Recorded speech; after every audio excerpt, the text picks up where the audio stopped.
Neemias. Capítulo 1. As palavras de Neemias, filho de Acalias. Ora, no mês de Quisleu, no 20º ano, sucedeu que eu mesmo vinha a estar em Susã, o castelo. Então entrou Anani, um de meus irmãos, ele e outros homens de Judá, e eu passei a perguntar-lhes pelos judeus, os que tinham escapado, que restaram do cativeiro, e também por Jerusalém. Por conseguinte, disseram-me: os que restaram, que remanesceram do cativeiro, lá no distrito jurisdicional, estão em grandes apuros e em vitupério, e a muralha de Jerusalém está derrocada, e seus próprios portões foram queimados com fogo. E sucedeu que, assim que ouvi estas palavras, assentei-me e comecei a chorar e a prantear por muitos dias, e jejuava e orava continuamente diante do Deus dos céus. E prossegui, dizendo: Ai, Jeová, Deus dos céus, o Deus grande e atemorizante, guardando o pacto e a benevolência para com os que o amam e que guardam os seus mandamentos, por favor, fique teu ouvido atento e fiquem teus olhos abertos para escutar a oração de teu servo, com que hoje oro diante de ti, dia e noite, referente aos filhos de Israel, teus servos, ao passo que faço confissão quanto aos pecados dos filhos de Israel, com que pecamos contra ti. Pecamos, tanto eu como a casa de meu pai. Indubitavelmente agimos de modo corrupto contra ti, e não guardamos os mandamentos, e os regulamentos, e as decisões judiciais que deste como ordem a Moisés, teu servo.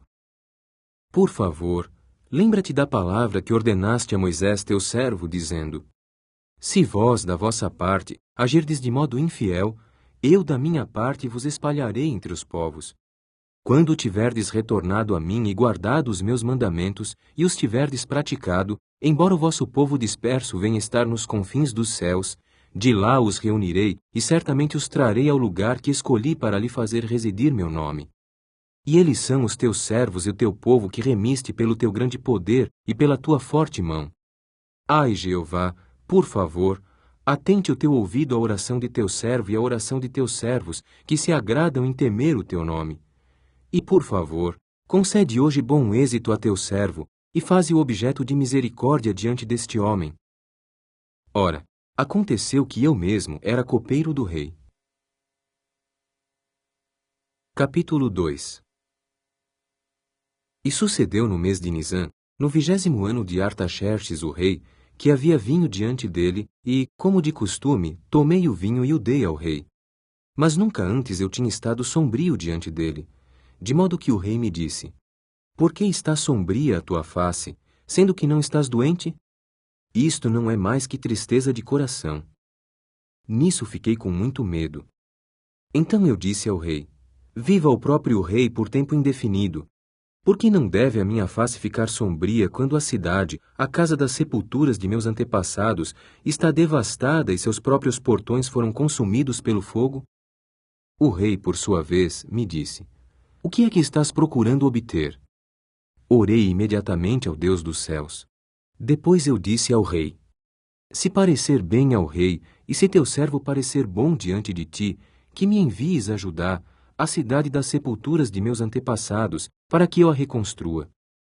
A isto me disse o rei, enquanto sua consorte real estava sentada ao seu lado: até quando virá durar a tua viagem e quando retornarás? De modo que pareceu bem perante o rei enviar-me quando lhe dei o tempo determinado. E eu prossegui, dizendo ao rei: se parecer bem ao rei, deem-se-me cartas para os governadores de além do rio, para que me deixem passar até eu chegar a Judá. Também uma carta para Asaf, guarda do parque que pertence ao rei, para que me dê árvores para construir com madeira os portões do castelo que pertence à casa, e para a muralha da cidade, e para a casa em que vou entrar. Portanto, o rei mas deu, segundo a boa mão de meu Deus sobre mim. Por fim cheguei aos governadores de além do rio e dei-lhes as cartas do rei. Além disso, o rei enviara comigo chefes da força militar e cavaleiros.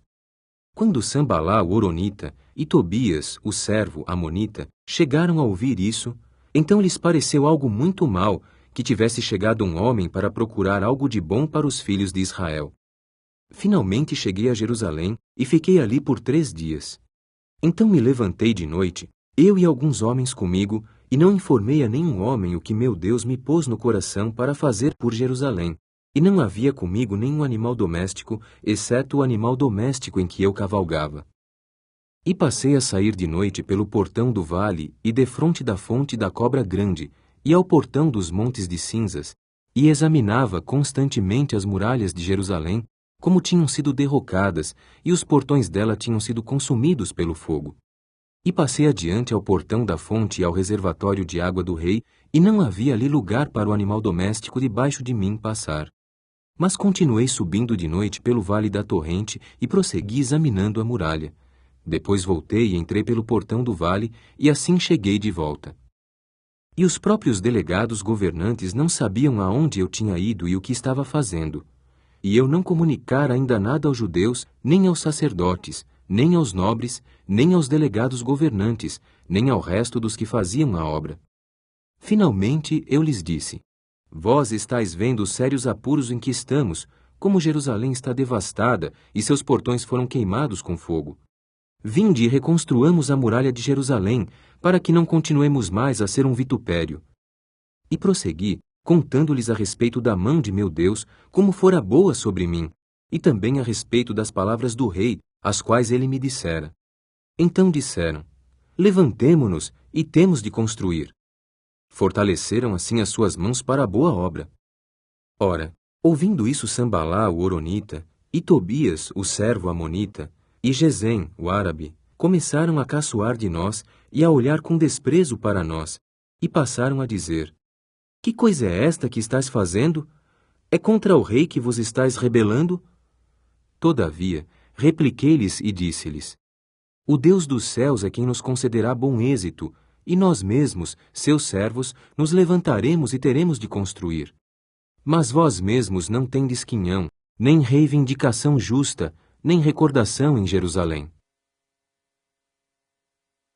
Capítulo 3. E Eliasibe, o sumo sacerdote, e seus irmãos, os sacerdotes, passaram a levantar-se e a construir o portão das ovelhas. Eles mesmos o santificaram e lhe colocaram as portas, e santificaram-no até a torre de Meá, até a torre de Ananel. E ao seu lado construíram os homens de Jericó, e ao seu lado construiu Zacur, filho de Inri. E o portão do peixe foi construído pelos filhos de Asenaá. Eles mesmos o madeiraram e então lhe colocaram as portas, os ferrolhos e as trancas. E ao seu lado fez reparos Meremote, filho de Urijá, filho de Acós. E ao seu lado fez reparos Mesulão, filho de Berequias, filho de Mesesabel. E ao seu lado fez reparos Adoque, filho de Baana. E ao seu lado fizeram reparos os tecoítas. Os próprios majestosos deles, porém, não trouxeram a sua nuca ao serviço dos seus amos.